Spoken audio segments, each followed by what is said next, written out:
Building खड़ी कर लो तो टूट सकती है, विचार नहीं टूटता है, लंबे समय तक चलता है।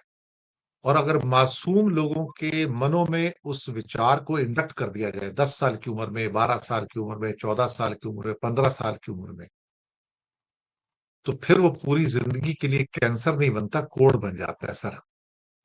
वो विचारधारा जो होती है ना, वो फिर सदियों तक प्रभावित करती है। इसीलिए वो कहावत आती है ना कि लम्हों ने खता की थी, सदियों ने सजा पाई। तो लम्हों ने सजा पाई वो शब्द नहीं है ना सर, सजा तो सदियों के लिए रह गई ना सर। तो इन्होंने जो विचारधारा के अंदर जो लोगों को जो एक क्या कहते हैं ना दिमाग में ठोक दिया है, वही इनका सारा का सारा क्या कहते हैं ना कि इनकी सफलता है। और उसी सफलता में हमारी हार है। और उस विचारधारा को पार पाते पाते भी हमें 20, 25, 30 साल लग जाएंगे। अगर ये नहीं रहते हैं, कोई और राज आता है तब की बात कर रहा हूं मैं। और अगर ये रहते हैं तो फिर तो अमित शाह के वाक्य ठीक है, हम तो यहाँ 50 साल के लिए नहीं 100 साल के लिए आए हैं और राज करके जाएंगे।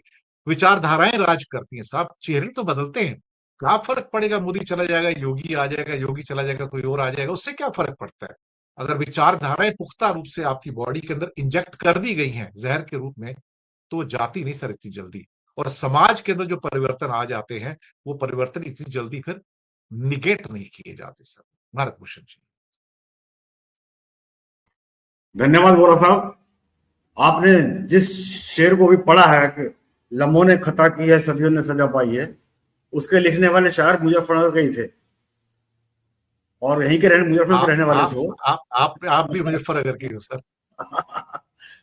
तो ये सदियों ने खता सजा पाई है, ये शेर अब मुझे लगता है ज्यादा अब सदियों वाली बात रही नहीं। अब वजह बता देता हूँ कि पहले जिस काम में 25 साल 30 साल का आप जिक्र कर रहे हैं, 25 30 साल तक इनको न्याय मिलता रहेगा और ये अपने हक में न्याय मांगते रहेंगे, अब टेक्निक के आने से चीजें घंटों मिनटों में बदलती है। अभी हमने श्रीलंका, नेपाल और बांग्लादेश का अनुभव हमारे सामने है और टेक्निक का भी अनुभव है कि जिस किसी रिसर्च की गणना करने में हमें सालों साल लगते थे, अब उस रिसर्च की गणना करने में हमें 10 या 15 मिनट लगते हैं। बहुत तेज टेक्निक आ गई है। एआई की टेक्निक से आप 5 मिनट में, आप 2 मिनट के अंदर ही आप पूरी दुनिया के आंकड़े इकट्ठे कर सकते हैं।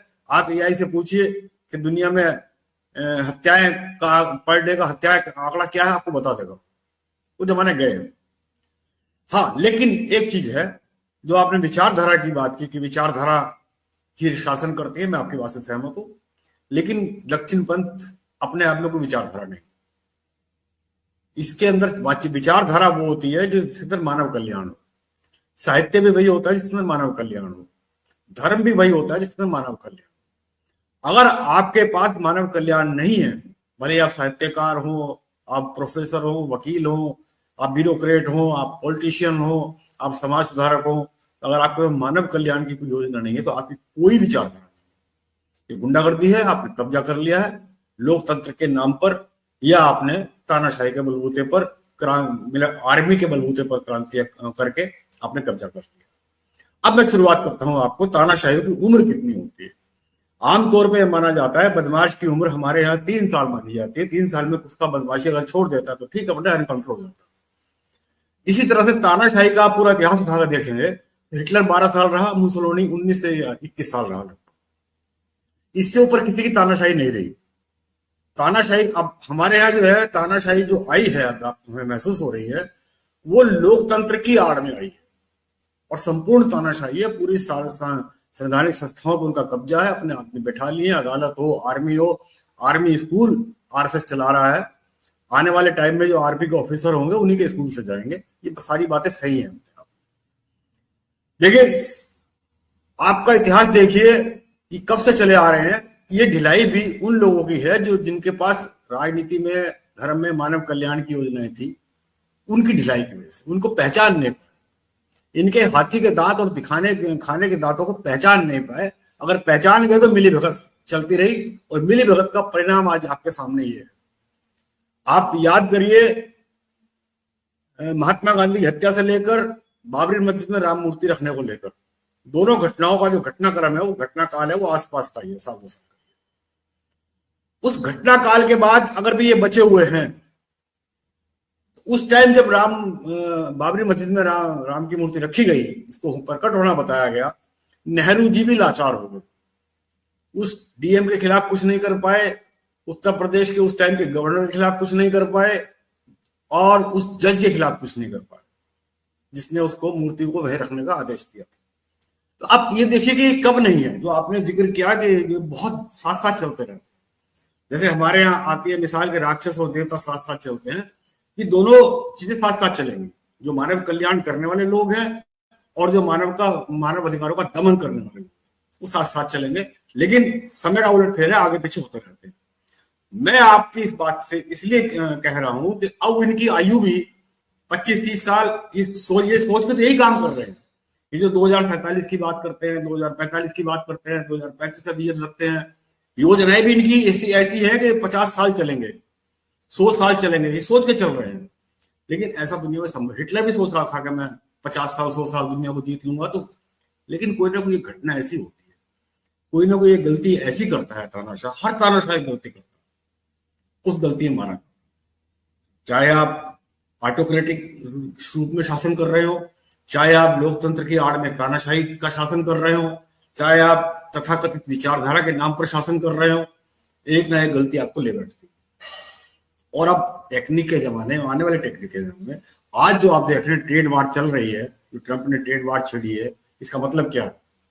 इसका मतलब भी यही है कि इस ट्रेड वार चली इसलिए रही है कि पूरी दुनिया के बाजार पर कब्जा किसका हो, मानव कल्याण को चाहने वाली ताकतों का हो या मानव अधिकारों के दमन करने, मानव का शोषण करने वाली ताकतों का दमन। ये बिल्कुल क्लियर मामला। आपको रेयर पदार्थ चाहिए, पाकिस्तान के सामने घुटने टेक दें। आपको कुछ भी चाहिए, तालिबान के सामने घुटने टेक दें। हालात आपने कर क्या रखी है, जनता इनको बहुत बारीकी से देख रही है। आपके दंगों में जितने भी दंगे हुए, उनमें आरएसएस का हाथ आपको मिलेगा, लेकिन रिपोर्ट नहीं आती मैदान, चर्चाएं नहीं होती। और अभी तक का इतिहास है कि जितने भी दंगे हुए, क्योंकि उधर भी मुस्लिम संघी बैठे हुए हैं, वो भी उनकी आंखें नहीं खोलने देते, ये भी नहीं कि आंखें नहीं खोलने देते। लेकिन एक ना एक दिन तो ये चीज बदलनी है। दुनिया जिस ओर बढ़ रही है, हम जो आशावादी जीवन जी रहे हैं, क्यों जी रहे हैं? हमें पता है कि एक ना एक दिन बदलाव होगा। तो बदलाव में 50 साल लगे, 20 साल लगे, 30 साल लगे, लेकिन अब बदलाव बहुत तेजी के साथ होगा, सब बहुत तेजी के साथ। हम कल्पना भी नहीं कर सकते कि रातों रात बदलाव। और उसके लिए मैंने आपको टेक्निक का उदाहरण दिया कि टेक्निक बदल गई, बदलाव हो गया।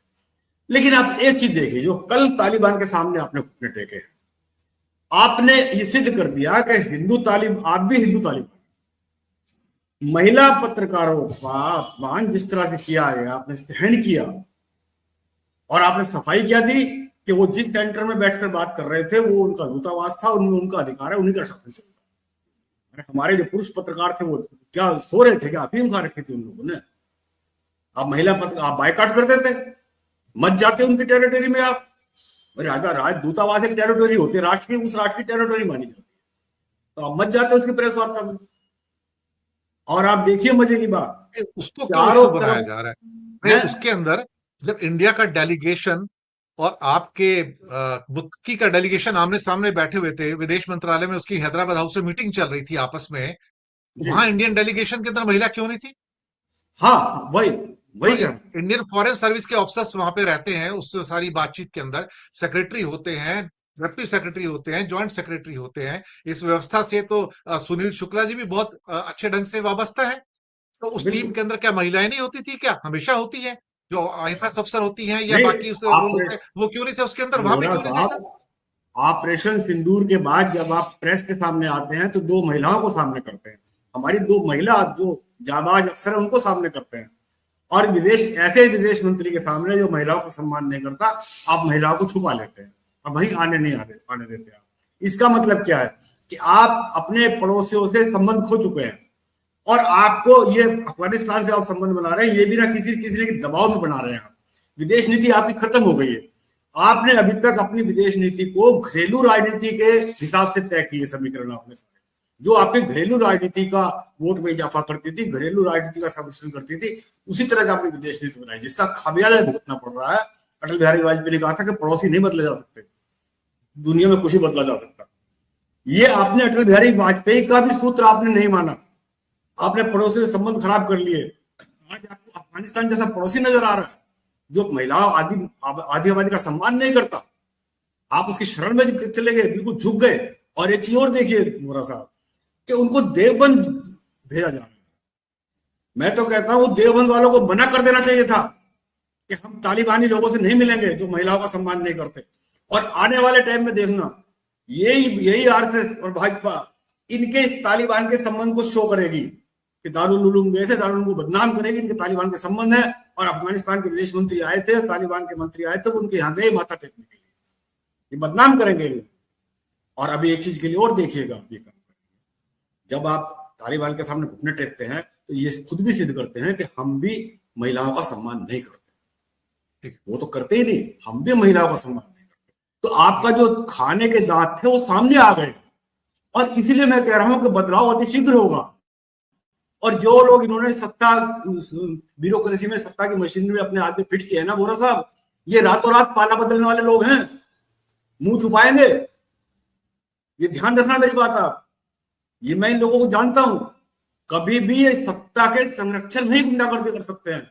अगर सत्ता का संरक्षण ना हो तो मैंने इनको कभी सड़क पे बिजली पानी आंदोलन के लिए, किसान आंदोलन पिटते हुए नहीं देखा, मैंने मजदूर आंदोलन करते हुए नहीं देखा इनको। ये संघर्षशील लोग हैं ही नहीं, ये षड्यंत्रकारी लोग हैं, षड्यंत्र के माध्यम से जाते हैं। और जब देखते हैं कि तुम्हारी सत्ता जाने वाली है, रातों रात रंग बदलते हैं, गाड़ियों के झंडे बदल देते हैं, रात को सोते हैं, सुबह झंडा बदल जाता है। ये वो लोग जी।